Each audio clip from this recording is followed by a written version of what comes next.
And everyone is in. Okay, great.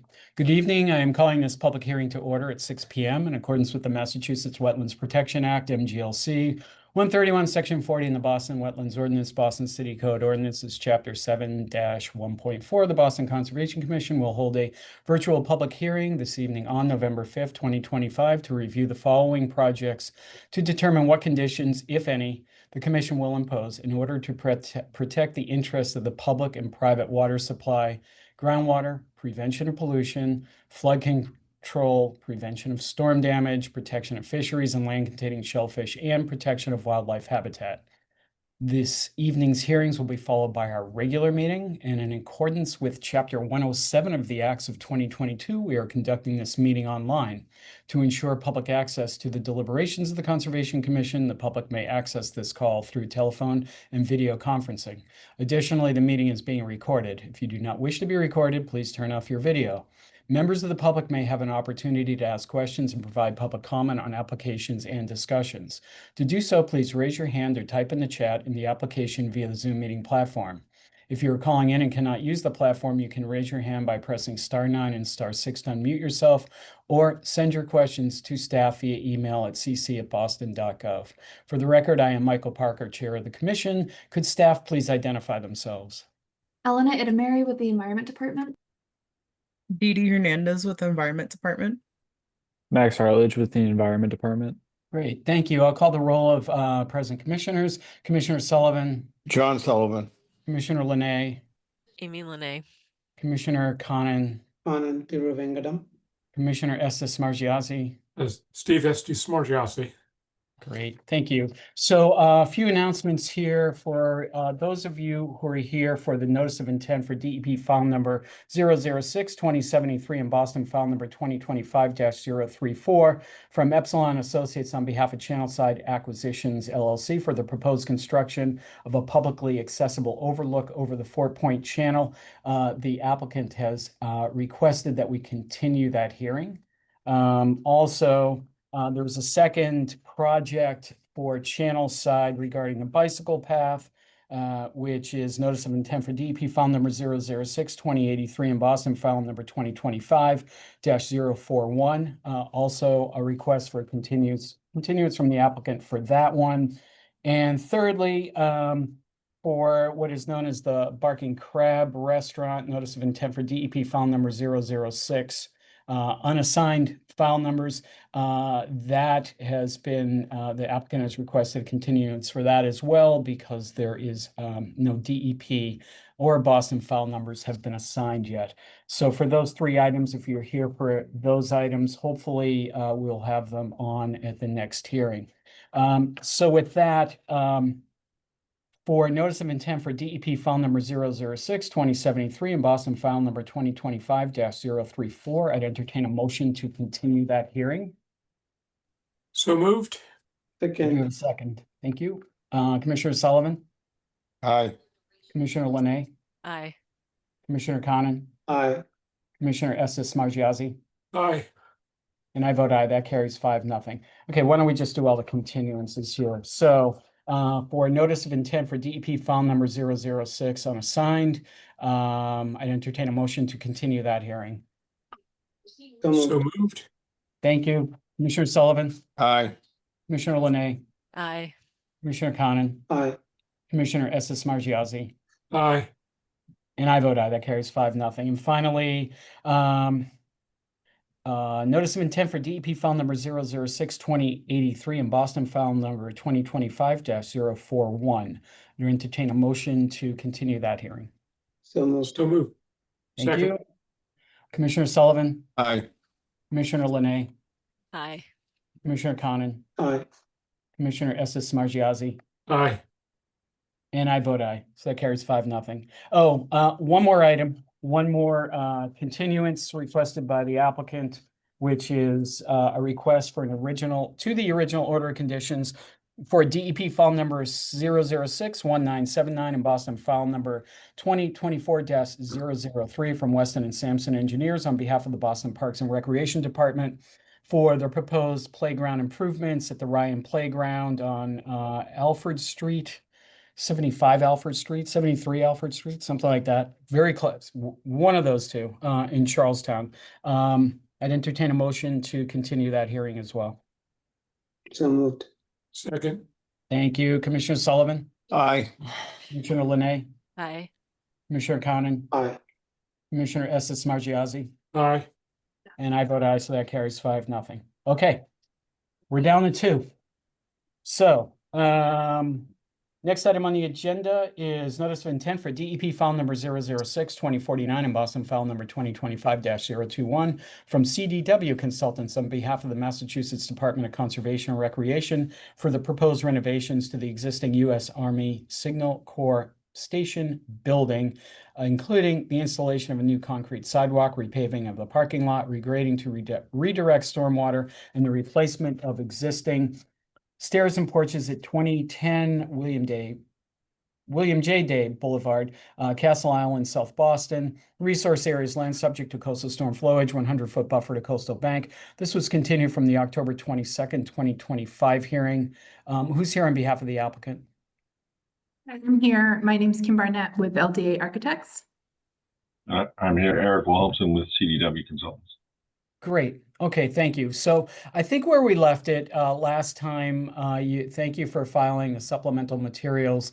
I think there's a couple things to go over. One was stormwater, and I think there was one other issue. So I would turn it over to you to go over your supplemental submittal to us. Great, thank you. So as Eric mentioned, he's here from CDW, and then we also have some representatives from DCR here to answer questions about the use of the building. As you mentioned, we are here to talk about the Signal Corps building. Just to orient everybody again, it is that small gray building that's circled on the aerial on the southern end of Castle Island. And we are doing an exterior renovation. You can see in the 2 images on the right, the existing condition of the building on the top, and then the proposed renovation on the bottom. Next slide, please. So we were here on the 22nd, and so I just have a brief overview of the project scope just as a refresher, and then we were prepared a few slides to answer the questions that were raised in the previous meeting about the pollution prevention plan, drainage and site design, soil decompaction, spill protection, and tree protection.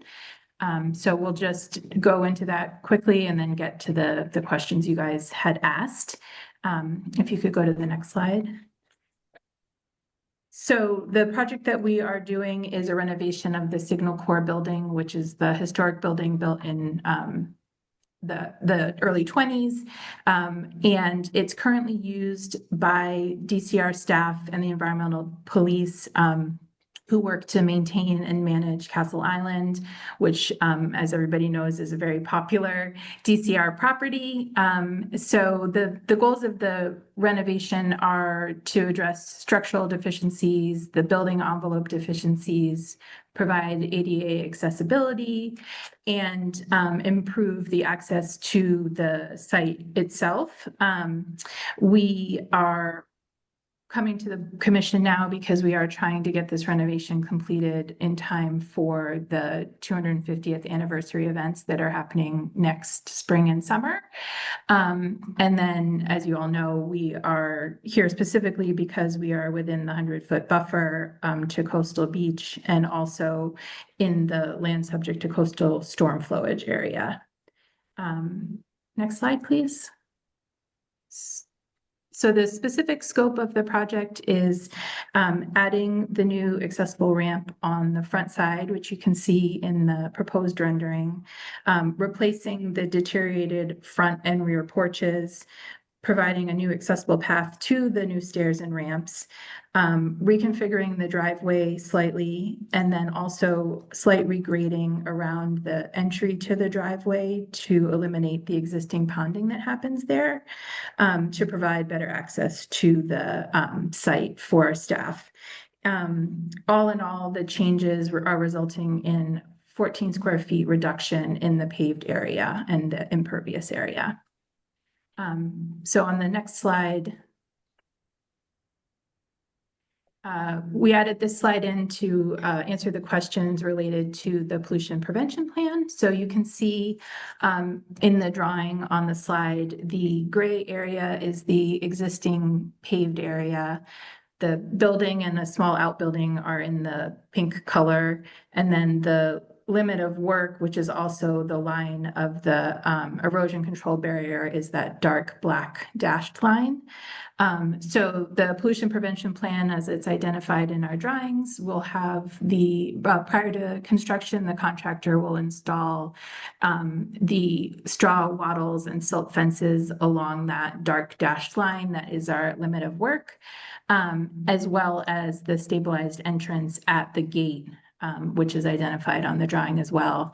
And then at the completion of the project, all the disturbed soil will be graded and seeded with native grasses after the work is done. Then the next slide. This was prepared to address the questions about site drainage and soils. So here you can see on the drawing now the proposed reconfigured area of the driveway and the new accessible path that leads from that driveway into the new ramp. So this was reconfigured to provide that access to the new ramp, as well as accommodate the staff and police that use the building during the day. It's not a permanent parking spot, but a lot of staff comes in and out depending on the activities that they're doing within the park. And so they use the driveway for that. And so, as I mentioned, there is a reduction in the overall paved area in doing this. And in reconfiguring the parking lot, we are also trying to do some slight regrading at the entry gate to improve that puddling that happens. So the regrading is directing water to the east and south, as is shown on the with the arrows there, to the area on those sides of the building. The area that had been paved before, that is no longer paved, will be decompacted. And so I have a little bit more information on the next slide about that. And then, so due to the fact that we're reducing the overall paved area and that there are no existing stormwater drainage structures on the site, we are not proposing new drainage structures. This is especially important on this site because it is archaeologically sensitive. So proposing new drainage structures would be quite a challenge in this area. So the soil that is there currently, on the next slide, we did do some work to address the questions related to infiltration. So this, again, you can see the same areas identified, the area of work in red, the blue areas showing where the regrading is happening, and then the yellow areas are the areas that we're directing the stormwater to. And so that is about 37,000 square feet of grassed area surrounding our site. While everything north of our site is indicated to be type A and B soils, which, as you know, is well draining. We are expecting that the yellow areas will be as well. Those are the, I'm not going to say this right, Ordenthus soils. So obviously, having the property been used for hundreds of years, that is disturbed area, but we are expecting that those soils have the same high, quickly draining and good infiltration that exists on the rest of the property.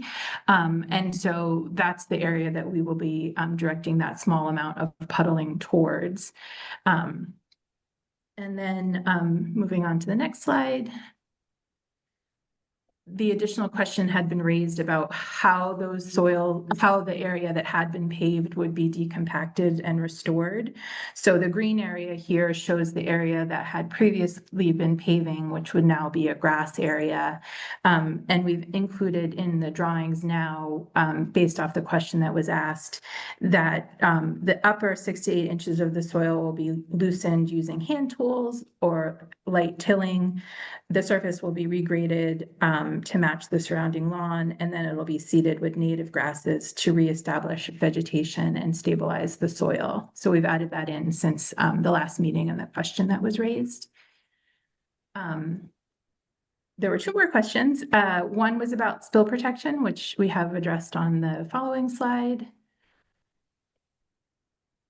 So as I mentioned, the driveway that we're reconfiguring is not used for long-term parking, and no vehicles or mowers are stored on site overnight. It's just used for the staff that come in and out throughout the day periodically. DCR on all of its properties mandates spill kits, and this property has one. And no vehicle refueling occurs on the site. We did also want to mention that DCR is moving towards an all-electric site. They're actively working on that. So many of the handheld tools and the landscaping tools are already electric. And then there is an electric pickup truck assigned to this site. So they are moving more and more in that direction, as I'm sure you guys have seen on other properties. So they aren't fully electric on this site yet, but they are planning to replace all the gasoline-powered vehicles eventually. And then finally, there had been a question about tree protection. So the last slide that we have identifies the tree protection on the property and added a detail for that as well. Pretty typical, extending to the drip line of the canopies. Obviously no storage of materials within that fenced area. And so those will be part of the protection plan that is implemented prior to construction. I went through all of that really quickly so we had time for questions, and Eric's here to answer the technical questions that I can't. So if anybody has anything, please let us know. Great. Thank you, Kim. So I just want to remind members of the public to provide public comment. Please raise your hand or type in the chat in the application via the Zoom meeting platform. If you're calling in and you cannot use the platform, you can raise your hand by pressing *9 and *6 to unmute yourself, or send your questions to staff via email at cc@boston.gov. I don't really have any questions on this. I know Commissioner Sullivan raised a lot of questions about the drainage issues. Elena, did you have anything? I before we didn't go to have Commissioner anything Sullivan? on this either. No, thank you. Okay, thank you. Commissioner Sullivan. Yeah, you mentioned the soils drain well. Do you have any engineering perk test or anything that even suggests that's a true statement? No, that's all based upon soil maps of the areas, indicating that north of the sites, it's A and Bs, and south of the site, like we said, is Dorthan's and urban land due to the, long-term use of that section of the site. Right. Was there any authority from the state that said this is a protected site, that there may be, artifacts that don't dig it, make it precious? I mean, this goes against everything we've been doing for taking rainwater, putting it in the ground. You're assuming it's going to flow onto a grass area that we assume works really well because someone classified the soils.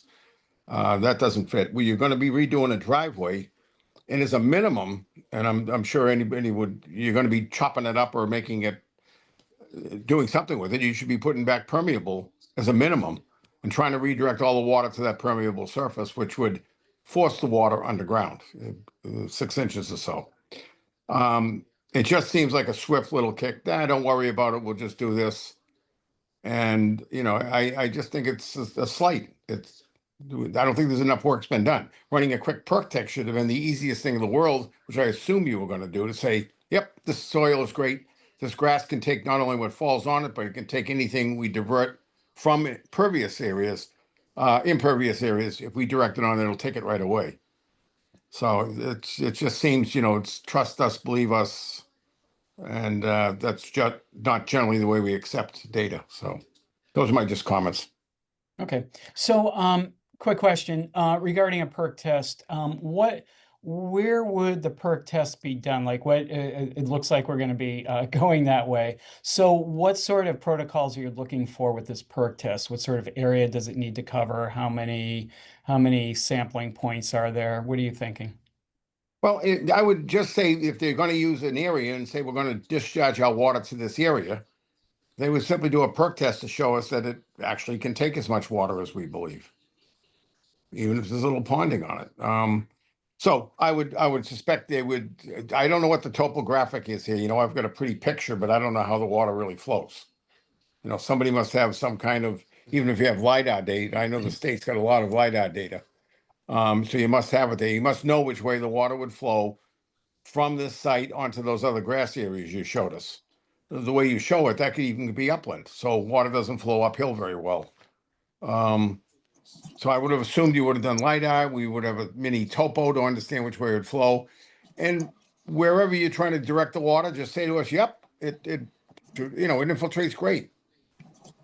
I don't know if Robin or Barbara, you could talk to the archaeological sensitivity and the challenges of the perk test, but it's not, my understanding, it's not as simple as in a lot of sites. We will have to have an archaeologist on site to witness any digging throughout the project. That's already planned, but especially we would have to do it as well for the perk test. And I think that's why we came back with more information about what the information we did have on the soils was. I understand, Kimberly, but You have- even the ramp you've got there, you're not putting any footings in, you're just gonna lay the ramp on the ground? No, we are putting footings in, and we have an archaeologist who will be on site to witness all of the digging for it. I was just saying that to do the perk test, we will have to do that as well. And that was why we came back with the information that we did have available, just to have this conversation with you. And I don't know if Robin or Barbara could add anything else with regard to the archaeological sensitivity. Barbara's my project manager. This is Robin Fetch. Barbara, I don't know if you want to take that question.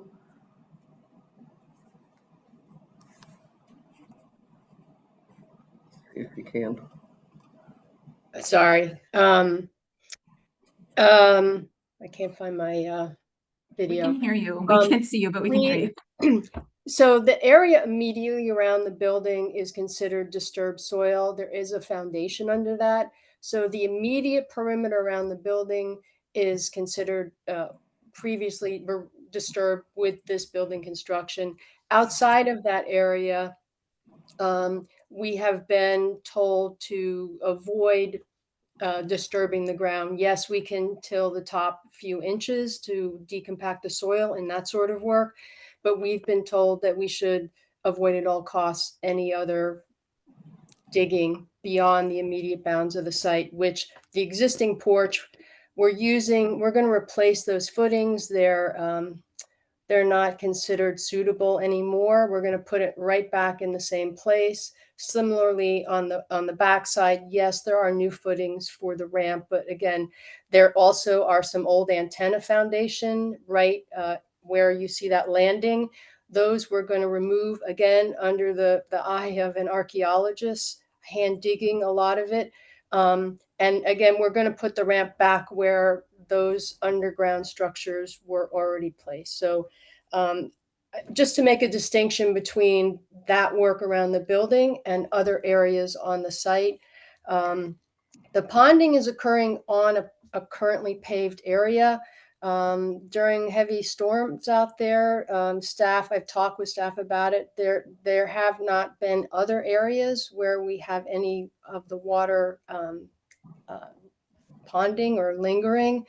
It's not a huge amount of water. It is prevented from infiltrating because of the paved surface that's sunken that underlies it.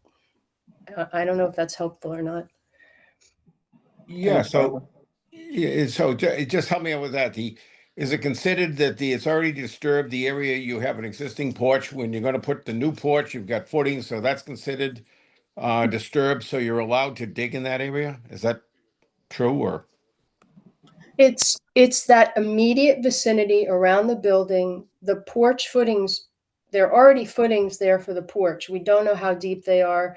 We want to put something that we're sure is going to support the porch. Same porch. We've been through Mass Historic putting the same porch. It's currently missing pieces and sagging. Those footings are going back in the same place. The rear porch, we're just essentially putting footings in the same vicinity where they already are. They've already been excavated there in 1928. There were excavations done right in that area where the ramp is because there were giant radio antennas as part of the US radio station.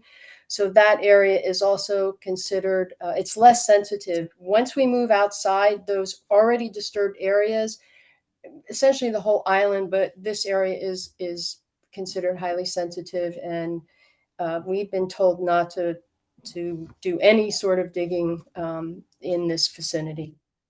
And if And, you and look- I'm sharing with you information that we have an archaeological consultant, PAL, on board. And they've put together a report and advised us on this every step of the way.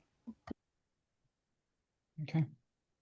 That report wasn't in the filing, right?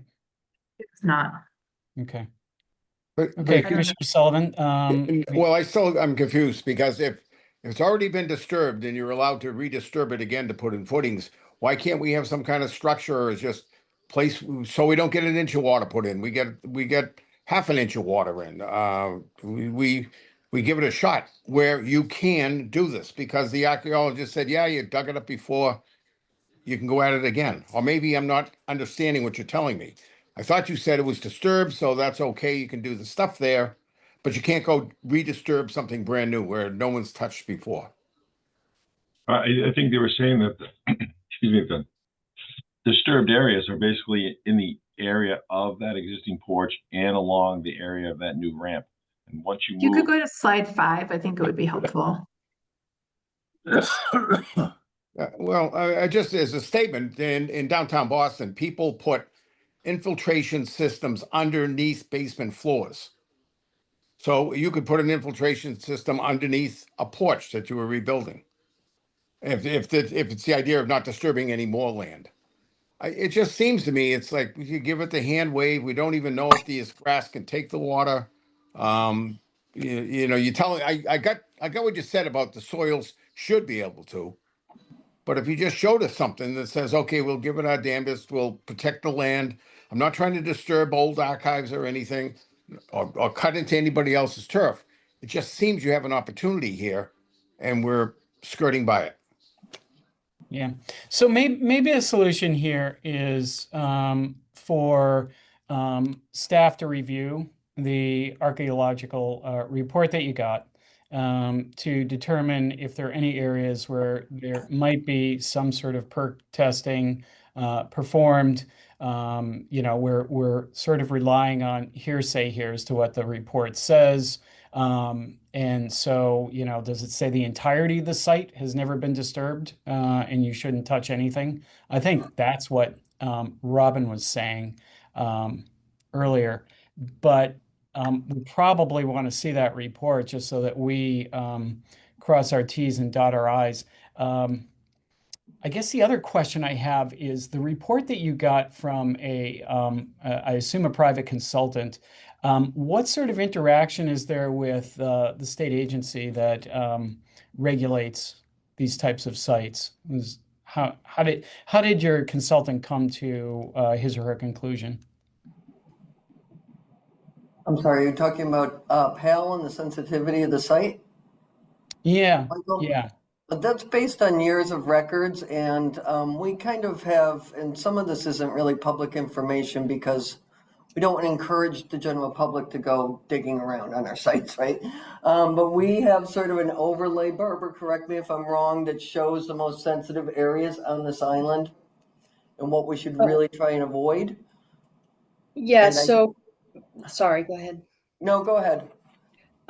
PAL has conducted research for us on the site for, other purposes.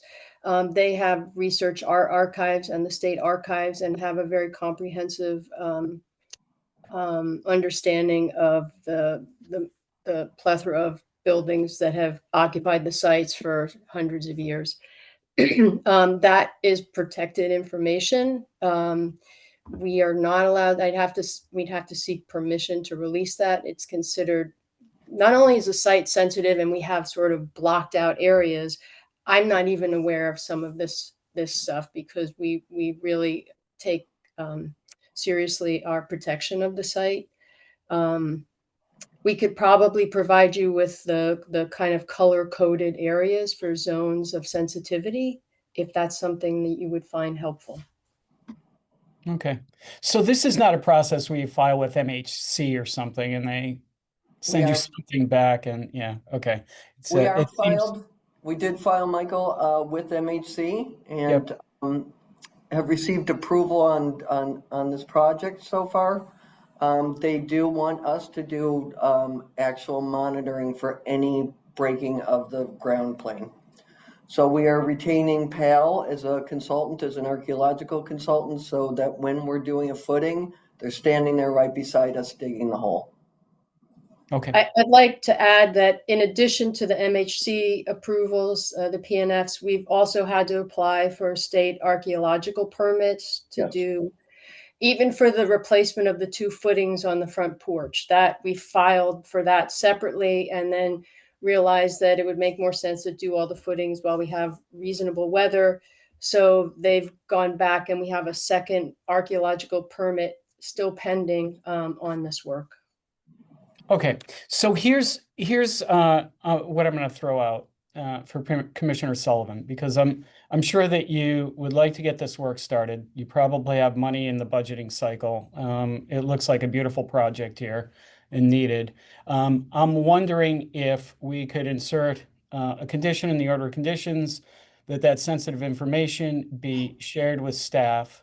Commissioner Sullivan, you could review it with staff, and if it is determined that there is the ability to perform a perk test in an area that you feel appropriate, then no construction would be started until that perk test is conducted and we get the results. Does that make sense?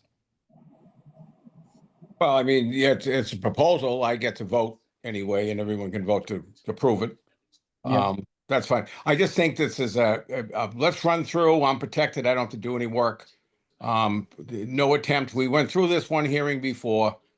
I am not happy with what they came back. They could have called any time during the last 2 weeks and said, hey, here's what we got. They could have been talking to staff. They could have. No, they just came up and said, well, it's a very precious little site. And it probably is. But we don't know that. We're a public record here, and we don't see that. So I don't know. I just don't like the way they went about this one, and it happens a lot. And just tell me that things were disturbed. It's okay. I can do work there. Well, maybe you can put something to collect groundwater in that place. Do something. But right now, it's like, don't worry about it. We'll spread it over the grass, and the grass will take it because an engineering report tells us the soil type should be good. That's not generally the way we do good engineering, at least in this city. I don't know if we do it in the state that way, but we don't do it in the city that way. Okay. So Robin, I have another proposal, Michael, if I could. please. Another item, just because we are very anxious to start this because we're coming up against deadlines in March for evacuation day to have this building looking good. Another option, and I'd love to talk with my project team a little bit about this, but just to put in the conditions that we must use porous pavement, and we will give you a spec on that before it's installed. I thought I heard Commissioner Sullivan state that if we were using some sort of porous paving, that then it's going through to the ground. So let me just jump in there real quick. So Yes. porous pavement, the asphalt section is about generally 4 inches, give or take. And then you have to dig down even further to provide enough storage space in the stone beneath that surface to hold all the water so it can infiltrate. So that depth below that asphalt layer could be 12 inches or more. Some larger sections of porous pavement where you have filter courses and leveling courses and stuff end up 20, 30 inches deep. So it could be done, but I would expect additional excavation. It's not just pavement on the surface. May I make this is Barbara. Sorry, I Sure. don't have my camera. Please. And the perk test, if we get a positive or a good result with that, would that be sufficient to allow us to move ahead? Is that the information you're seeking, Commissioner Sullivan? Yeah, as a minimum, I mean, the perk test may tell us that we have the capability in most storms, because most storms are less than an inch over 24 hours, that the perk test would tell us that if we ran the water onto grass, it would take care of it. But you don't even have that. A perk test will demonstrate that yes, the soil is perfect. Right. What if we did that as part of our conditions, and we try and do that within the next few weeks and get the results back to you? And make it a special condition, no construction will occur until you provide a perk test that shows us that this will drain. Does that work? And- Well, if that works, and then if the perk test says it doesn't, then where are we? What do we do? They have to design something. Well, the perk says it doesn't. Sorry, Robin, I cut you off. You had a No, thought. I'm just trying to get to success here for us so we can move forward with this beautiful little project. So I'm thinking that might be the best way to go. Project team, Eric, Barbara, Kimberly, is try and get a perk test working with PAL. They can oversee it. I'm not quite sure how big of a hole or how large an area we have to dig up, but I'm thinking that's what we should try and do. Okay, We so know- maybe. I Oh, mean, go we ahead. sort of know from the site, it is fairly flat, but this is the only place that we have ponding. So I think intuitively we know that it'll drain. I think what Commissioner Sullivan is asking for, let's prove it to him. Okay, so Commissioner Sullivan, let me suggest a procedural point here. So we could insert that as a special condition, something like a perk test will be performed to show adequate drainage capacity of the soils, and just a flat out statement like that. If they can't perform the perk test, it doesn't show adequate infiltration capacity, then they would have to come back to us for an amended order of conditions. And No, that's, I understand. You may be everything. I'm not trying to stop this thing. I would like to have some kind of engineering thing that shows that we did what on our part, what our job is. We did the right thing by having you do the perk test. You can, if you're digging by an old antenna foot foundation and you're allowed to do it, do a perk test over there. It's been disturbed soils. It'd be nice to go to one place you don't have any disturbed soils, because we know what the natural environment is. But just something that tells me water will go in the ground. And we don't Okay. have that. okay, maybe we're trying a little too hard here. If you can do a Well, perk test within the next couple of weeks, maybe instead of going through all this procedural torture here, Robin, maybe that could be done within the next 2 weeks, and we reconvene on this one specific issue 2 weeks hence. Can I just interject? The timing, I think, might only be complicated if we have to get an archaeological permit for that, because my understanding is approval for a permit takes approximately a month. So I just want to interject that the 2-week timeline might not be feasible if we have to have a permit with the archaeologist. So I'm not saying it's not a good approach. I just think we might need a different timeline. Yeah, I think the issue there is even if we put in a special condition regarding the perk test that we've been banding about here, you'd run into the same problem. I use 2 weeks very optimistically, but the special condition, if you weren't able to satisfy, to satisfy it, you'd have to get that same archaeological permit if you. Yes, I just wanted to make sure it wasn't limited Yeah. to the 2 weeks because it might take us. Oh, a little bit no. longer. Okay. Okay. I think we've talked about that long enough. Let's go to Commissioner Linay. Let's see what she has. I do want to say I appreciate you modifying the tree protection detail. I think I also had similar questions about infiltration rates of the existing soils. So I'm actually grateful that we're kind of coming around to getting that information. And I don't think I have any other questions. So thank you. Great, thank you. Commissioner Conan? Thanks, Chair Parker. In the site visit pictures, I see some ponding. Is that the ponding we're talking about? Yes. It looks like there's water and there's also areas that are wet where we can't see the water. So I wonder if there's more ponding that happens than what we can see here, obviously. I think, well, Barbara, you might be able to answer that, but the staff has told us that it really is just this area right inside the gate. And after rainstorms. So I know that we've been out there when it's been perfectly dry. Can you maybe go to the slide that has the photos of it? Yeah, I'm sorry, I think that's slide 12. And staff, I've talked with the staff about this a bunch, and that is the only area where they see ponding on the site, which, as I've mentioned, is a sunken paved area. Is this the slide we should be looking at? Yeah, I think so. That the two There were slides. these extra ones at the end for additional questions about the site. All right, right. Thanks for sharing that. I think staff, the Concom staff also have shared site visit pictures. I'm looking at those as well. There's definitely ponding inside the gate, and there's also evidence of ponding outside, if I'm not mistaken. So maybe no, you just have to take a closer look there, but just coming back to the same topic of infiltration, I think that we're all going for the same goal here. I understand the feeling of urgency, but even the archaeologists wouldn't want a site that doesn't drain well. So if we just have a conversation, maybe a deeper one, say, here's what we're trying to achieve, what can we all do together? Like Commissioner Sullivan was suggesting, maybe they'll say, hey, here's an area where you can dig right away. So I think maybe we're just saying, oh, they don't want us to do this or do that, and there's permitting and whatnot. But instead, if we just say, this is why we're trying to do this, it's protection for the entire site. It's in everybody's interest. I'm sure you'll find a way forward. I appreciate the discussion, and I hope we can do a perk test before we move forward. Also, the perk test is a test. We don't know what it's going to result in. So we just have to see what it says before saying anything else. Thank you. Thank you. Commissioner Estes Margiassi.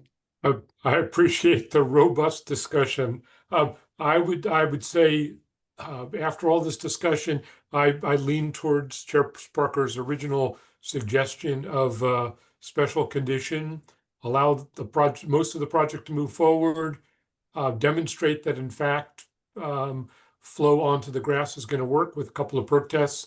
Might take a month or 6 weeks for them to get that, but we don't need to stop the rest of it for just that item. If they don't perk, they're going to need to come back and convince us that they have another way of dealing with the runoff, which may mean getting permission to do the driveway with permeable paving if that's the least disruptive to historical resources. But let's move on. Let's get this done. Okay, thank you. So Elena, I really can't see on the screen. Do we have any hands up? Yes, I see a hand up. This is Barbara from DCR. Just to be clear, we were talking about one perk test. I just heard someone mention a couple. I just want to be clear that we give you enough information. One had been discussed, so that's what I was thinking we would proceed with. I'll defer it to Commissioner Sullivan. I looking at your drawing, you showed runoff in two separate directions onto the grass. I was thinking if it were, I would be wanting to see a perk test in each area where you're showing runoff going to. Yeah, we could do a perk test either on the inside or just outside of the fence in the direction that the flow is being pushed to. Yeah, that's my thought. Okay. Anything from and Commissioner Sullivan, you're on board with that type of perk testing, that protocol? Yeah, the perk test has to be where they're going to push the water to. That's all. So they look at what best topo information he's got. Wherever they think the water is going to flow, show us that where it flows, it'll go in the ground. It's pretty straightforward. Okay. Okay. Elena, any hands from the public? I don't see any other hands up and nothing in our inbox either. Okay, so maybe I'll do something a little unorthodox here and entertain this motion as a special condition and see what happens. We might have, it looks like we have an evenly divided commission here, so interesting to see how this vote comes out. So I would entertain a motion to close the hearing, issue the order of conditions with a special condition, and anybody help me with this, that the applicant perform perk testing before construction, perform perk testing in all areas where they are proposing runoff. And I think just leave it at that, very simple. And if they are unable to do the perk testing, they would have to come in, and I'm sorry, one other sentence to that, which would be And the results of that perk testing will be shared with staff and approved by a subcommittee of the commission that Commissioner Sullivan, I saw you raise your hand for. And leave it at that. And if that is not possible for DCR to do, then they'll have to come back and get an amendment to the order of conditions, and then we can get another crack at this discussion. So I'll throw that motion out there to see if someone will put it forth. So moved. You have a second. You should listen to Repatha plus a statin dramatically lowers LDL-C by 62%. So I guess the motion fails. I could second it, but I think we'd be running it. Well, I'll second it. And we'll take the vote, but I think we're going to be on the losing end, Commissioner. So I'll second the motion. Commissioner Sullivan, No, not the way the motion was made, no. would you like to amend the motion? It's not January. No, I think it needs to be clear that the perk testing will be done wherever they're going to be directing the water to. And that wasn't really made in your motion, so. Because I don't want them to come back and say I did a perk test right beside the building where it was disturbed soil. It works great, but none of the water's going to go there. I think the motion I made said that perk testing in all areas that they proposed runoff. Okay, in all areas, so they'll give us the topographic map showing where all the runoff is. That's, you know, Okay. where they're just saying it's gonna run off on the grass. I mean, what does that tell me? Okay, so would you reword it for me? What else? It sounds like they'd have to provide a topo with that. So say, provide a topo map showing where the area is gonna go, and they gotta take a perk test in those areas. That would work. Okay. The engineer knows exactly what I'm saying. Yeah, So, the map is a topography map, so that's already been done. So we know which directions the flow is going to go, so that's not a problem. Okay, so I'll take that as a friendly amendment that a topo map is being provided that will show all areas where runoff is being proposed or runoff will go. And perk test will be performed in all those areas. And the results will be, if the results will be shared with staff to be approved by staff and a subcommittee of the commission. Does that work? that'll work. Okay, Commissioner Sullivan, Aye. Commissioner Linay, Aye. Commissioner Conan. Can I ask a clarification question? Sure. When you say the results will be shared and approved, what if the results aren't acceptable? Then they'd have to get an amendment to the order of conditions, and we'd be back talking about what would be approved by the commission. Okay, great. Thank you. Aye. Okay, thank you. Commissioner Estes Margiazzi, Aye. and I vote aye, so that carries 5-0. Okay, thank you. Thank you so much. We really appreciate your time tonight.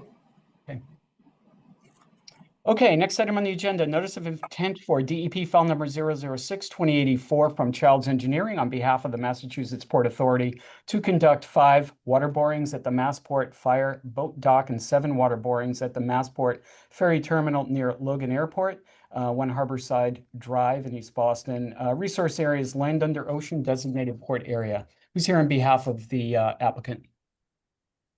Yes, good evening. This is Andrew Nilsson with Child Engineering. Also on this evening is Robert Greetham from Massport and Joe Giampa from GEI. Great. Floor is all yours. All right, thank you very much. So again, we're here on behalf of Massport. Let's go to the next slide, please. The proposed project is going to take place at 2 locations that we've highlighted in the photo here. The Massport Fireboat Dock and the Logan Ferry Dock, both located in Boston Harbor and Jeffreys Cove, adjacent to Harborside Drive and Logan Airport. So the purpose of the project is to conduct soil borings. We're going to take samples of the soil and conduct some tests. And the reason for that is to inform and direct some future design efforts for the sites. Next slide, please. So a little bit about the two sites. First, the fire dock. It's located on the north end of Jeffries Cove, right behind the large Massport building. It was constructed in 1971, and then it was upgraded in 1995, and it's been roughly the same since that time. It's the home port for all the Massport fire boats, and that includes the 79-foot American United, which you can see in the photo. It is adjacent to the Harbor Walk, but there is no public access to it. There's a security gate on the inshore end. Next slide, please. And then the fire dock, this is located a little bit south of the, the ferry dock is located a little bit south of the fire dock, next to the Hyatt Hotel. It was constructed in 1984, upgraded in 1999, remained roughly the same since then. And it services an MBTA ferry line between Hingham and Hull and Logan. And it also has access for water taxis. It's not home port for any vessels. It's just temporary stopping for MBTA or other ferries plus water taxis. And there is public access through the Harbor Walk on the inshore side.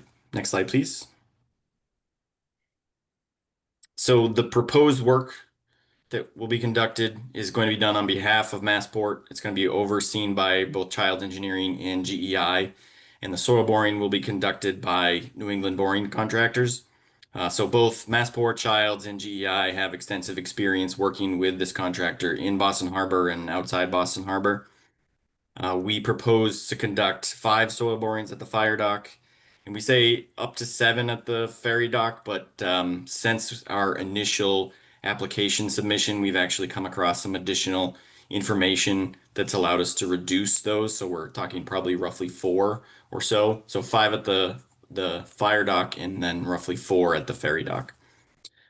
We expect to have them extend 50 to maybe up to 120 feet into the mud line below the harbor. The contractor thinks it'll take roughly 2 days per hole, depending on depth and whatever they encounter, and that all of the boring will be conducted by a jackup barge, which you can see in a photo on this slide. Next slide, please. So this shows the fire dock where we'll be taking borings, where we propose to take them. We expect they may have to move just slightly based on access and potential weather impacts. We've coordinated extensively already with Massport Fire and intend to do so before we start work and all throughout the process. The purpose for that is so that we can ensure that we're not impacting any of their operations. Next slide, please. So these show the locations for the ferry dock borings that we intend. Again, we have 4 shown on here because we've been able to reduce the number since our initial filing. They're all going to be pretty much out of the way of where the ferries are coming and going. There may be some relocations of where ferries will land, but there's not going to be any disruption in service for ferries or for the water taxis. Next slide, please. And a little bit more about the methods of the project. So again, there's going to be a drill mounted on this jackup barge. We have the jackup barge because we want to keep it stable and out of the water fluctuation, both tidal and wave. After completion of any boring, any material that's collected on the barge from the boring hole is going to be backfilled back into the casing. So we do not expect to have any excess material that will have to be disposed of elsewhere at the end of the project. And again, we said that the contractor will be New England Boring. They do a lot of this type of activity in Boston Harbor, so they're very familiar with the pre-construction submittals that are going to be required. Both Childs and GEI are going to work with them to make sure that we have all that information prior to start of work, not just for the Conservation Commission, but also for Massport. We have to put together a fairly robust work plan for Massport as well. And then one final note that's not listed on here, this project is not going to change the sites in any way. All impacts are going to be temporary. And then the facilities will continue to be used during the active boring process. And that's it. That's all we have for the presentation. Before we go to questions, I'd just like to say a quick thank you to the commission staff for hearing the project tonight. Great. Thank you, Andrew. So quick question, the spill management plan is for the barge? And yeah, correct. Okay. Okay. I don't have any questions, Elena. Excuse me, I have nothing on this either. Okay, thank you. Commissioner Sullivan? Yeah, it seems like a lot of borings. Is there something wrong out there now? You're going to inform a new design. Are we designing a bigger dock, or I'm just curious? Seems like an awful lot of borings for a fairly short area. No, so we can't speak specifically to what Massport has planned for the future, but we do know that, we'll likely be doing some additional pier work out there. There's no intents to make anything larger or more impactful than what's there already. Yeah, I'm just curious. It just normally you see a site like this, you'd have two borings. And, Yeah, another note too is that the fire dock has several piles that are used to moor the two floating docks that they have. Historically, there's been some issues with those piles installed, so we want to get a little bit more data of that particular area. yeah. All right, no, that's kind of what I was asking. That makes sense. That's it. No further questions.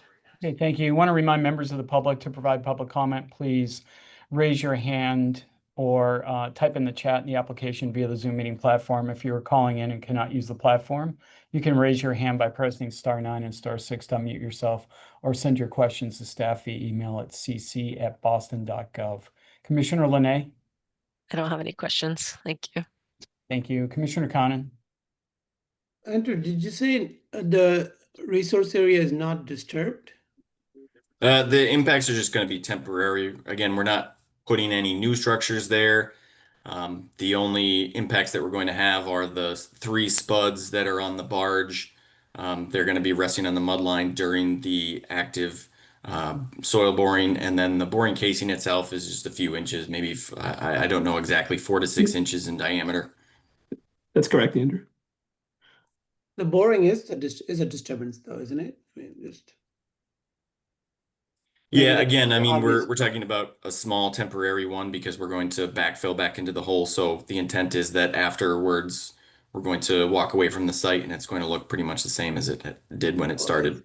It'll be disturbed, but then it'll be restored to original conditions, as it were. Correct. Thank you. I have nothing more, Chair Parker. Thank you. Commissioner Linay?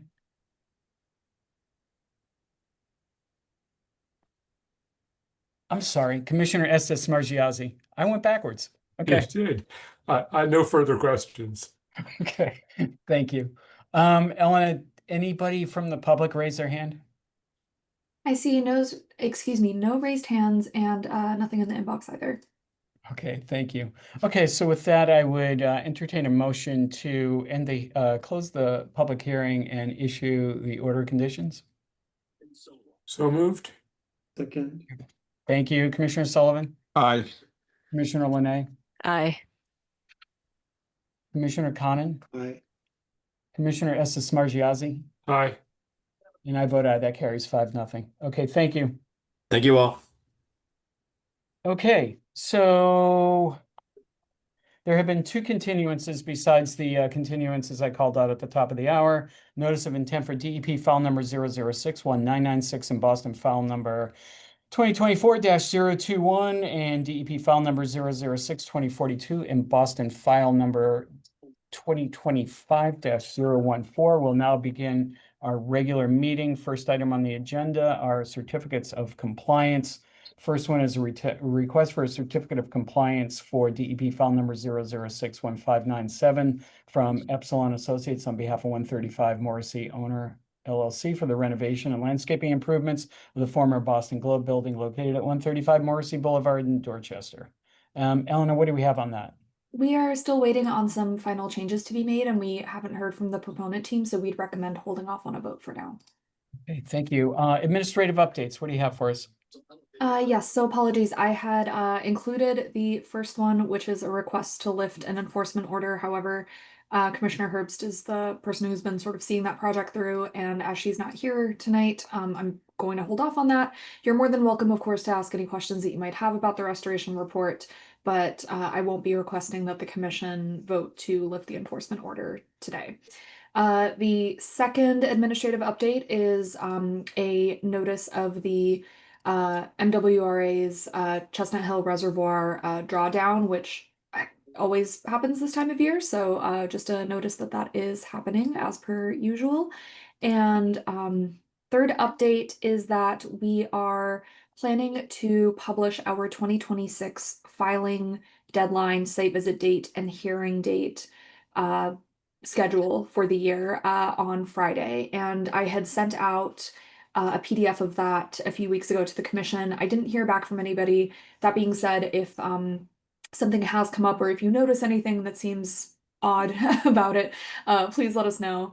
Of course, it's subject to change, but we're excited to get that published so that proponents can start planning which filing deadlines they're going to be trying to meet. Did anybody have any questions about the schedule? I don't. Anybody else? Okay. Okay. Great. Great. Thank you. I also just wanted to thank, again, Commissioner Herbst not here tonight, but Commissioner Sullivan, thank you to you and Commissioner Herbst for attending the Mattahunt Urban Wild ribbon cutting 2 weeks ago. It was a wonderful event. It was on Friday, October 24th, and we had a great turnout. We had comments from a whole range of people with the city, and there were already a lot of residents who were there to enjoy the new Urban Wild. So if anybody has a chance to go out there, and excuse me, I shouldn't say new Urban Wild, I should say the Urban Wild that is now far more accessible after this capital project. So if any commissioners have a chance to go out there, the foliage is amazing and it's, yeah, perfect time of year to visit. And lastly, I wanted to remind everybody that December 15th is the comment deadline for the Phase 3 draft regulations. I also wanted to just touch base with the commission and see if anybody wanted to discuss this with a quorum of commissioners before the end of the comment period. If so, we would want to go ahead and schedule that meeting, but I didn't know if there was interest in having another public meeting where the commission could discuss this. Okay. Commissioner Sullivan, what are your thoughts? Well, I would attend such a meeting, but I don't have any comments on it unless we get a lot of public comments. So if there's a lot of public comments that are contrary to everything there, I think we need to have one to discuss what are we going to do. Have there been any comments at all? I don't believe we've received I don't believe that we have received any comments yet. And if so after the period for comments closes, we would then staff would then work to address each one, present that to the commission, and at that point the commission would have a chance. So there would be a there's certainly going to be a meeting where the commission looks at the revised regulations, looks through the changes that staff made, and makes a determination on whether the changes were substantive enough that another comment period is required, or if there's anything else that has come up, and if for any reason another comment period is required, the commission could ask for that and vote on that. But I think we were just wondering if there was interest in having just a quorum of commissioners discuss maybe their thoughts on the draft regulations before the comment period closes. We just wanted to check in on that.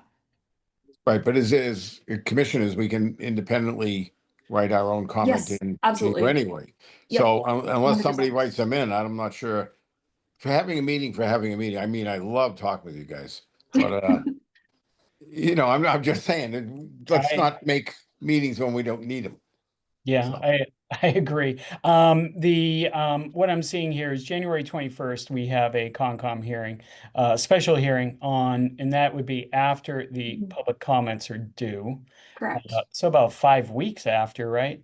Yeah, so in that time we would be going through making edits and putting together likely a spreadsheet that has all of the comments that we received and how we address them. Yeah, and to Commissioner Sullivan's point, I mean, I think it's at that point we would know what the public comments are. So for me personally, to me, it makes sense to see the matrix of public comments. And we're not going to get that full set of public comments until December 15th, 2025. Now, query whether we want to wait. Well, I guess we're waiting to January 21st because it's going to take you a while to put it together, right? Correct. Yeah. Okay. The additional meeting would just be if commissioners wanted to be able to actually, discuss among yourselves with 4 or more of you present. Yeah, and as Commissioner Sullivan said, that we can all independently provide comments, and we'll certainly be providing comments during our hearings. All right. And not only that, but if you wait till January, then I can make a motion. That would be Also true. good. You sort of hung me up a little bit there, but thank you for coming through. Commissioner Linay, what are your thoughts? I think that makes sense Okay. that we not have a separate meeting. Can see where this is going. It's around the holidays too. Commissioner Conan. Well, I do benefit from listening to others, and then those ideas and expressions definitely trigger more thoughts. And then that becomes an interactive discussion, and often something rich comes out of that, is my feeling. So I'd like to have such a discussion if that's okay. I'm also okay to just go along with the feeling here of, I guess there's a lot of meetings happening, and why one more is the sense I'm getting. I can go along with that. But So just to put your mind at rest, I can assure you, based on the last go around with regulations that actually weren't even as involved in these, we had a lot of discussion. You know, I would be very surprised if the hearings that you see there don't expand beyond what we're looking at on this grid here, if past is prologue. So that's good to know. Also, is it possible at all to piggyback some such discussion on top of any existing meeting at all? I think, yeah, the reason we don't do that is by the time we get through a full hearing, I don't think a discussion is all that productive because minds start to overload. Commissioner Sullivan gets very comfy over there and his what do you call that, lazy boy? And yeah, it's just hard after going through a full day and then, you know, 2-hour meeting and then trying to get through these highly technical comments. I think it really deserves a focus of its own. And it's lazy man and a lazy boy, so. Thank you. That's Gotcha. all. Perfect. Thank you. Commissioner Smargiassi? I'm fine with not scheduling something now. I would say if after the 15th, the staff are starting to look at comments, if they identify any major issues, wouldn't be bad to get a heads up so we can maybe go poke around between then and our hearing, and you know, then and when the staff are producing the full summary and do a little review ourselves. Fantastic. Yeah, so that makes sense. So to what Commissioner Conan was saying, so at any one of our hearings, if something material comes up that staff thinks that we should be aware of and think about, staff could mention that in our administrative updates. Okay. Okay. So Elena, I think you have your answer. We love hanging out with you, but we'll skip that meeting. You don't want to give me more of your Wednesdays, especially heading into the holiday season. No, that sounds good. All of this makes sense. And then, of course, we're always here to answer any questions that any commissioners might have between now and then about the regulations. And by the way, commissioners, if you need holiday hearings, we have a capital improvement hearing right at Thanksgiving, and we have a rate hearing for stormwater, water, and sewer hearings in the middle of December, because I realize you're yearning to attend more hearings. So Oof. I'm just We've opening got it a up. busy schedule. Okay. Well, thank you. Was that it for administrative updates? Yes, that's it. Thanks so much. Okay. Thank you. So I was able to review the October 15th, 2025 meeting minutes. They were very well put together, and that was that very comprehensive presentation that we got from Alice and rest of staff on the regulations themselves. So it's helpful to go back over that. As Commissioner Conan was saying, the more you go over it, the more you see, I guess. So with that, I would entertain a motion to approve the meeting minutes from October 15th, 2025. So moved. Here's a second. Second. Great, thank you. Commissioner Sullivan. Aye. Commissioner Linay. Aye. Commissioner Conan. Aye. Commissioner Smargiassi. Aye. And I vote aye. That carries 5-0.